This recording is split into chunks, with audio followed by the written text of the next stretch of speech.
આ જે commercial gas cylinder છે તે કેટલાક બિલ્ડિંગવાળા પણ વાપરતા હોય છે અને સિલિન્ડર કોમર્શિયલ સિલિન્ડર કેટલાક નાના મોટા ઉદ્યોગ વ્યાપારમાં પણ વપરાતા હોય છે. શું તે પૂરતા પ્રમાણની અંદર ઉપલબ્ધ છે, પૂરતા પ્રમાણમાં સપ્લાય થશે કે એમાં કંઈક કાપની સૂચના છે કે કયા પ્રકારની સૂચના અપાઈ છે? બસ મેં કહ્યું એ પ્રમાણે પ્રાયોરિટી નક્કી થઈ છે કે સોશિયલ સર્વિસીસ જ્યાં મળતી હોય, સામાન્ય માણસને અસર પડતી હોય એવી કોઈ પણ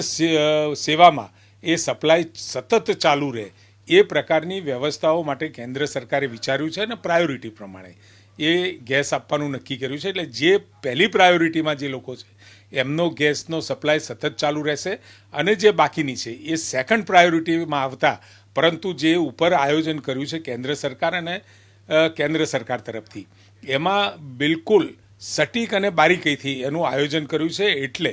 લગભગ ક્યાંય નાની મોટી કોઈ એવી તકલીફ નહીં પડે અને ક્યાંય હેવોક નહીં સર્જાય એની સતત ચિંતા કેન્દ્ર સરકાર પણ કરી રહ્યું છે અને રાજ્ય સરકાર પણ કરી રહ્યું છે.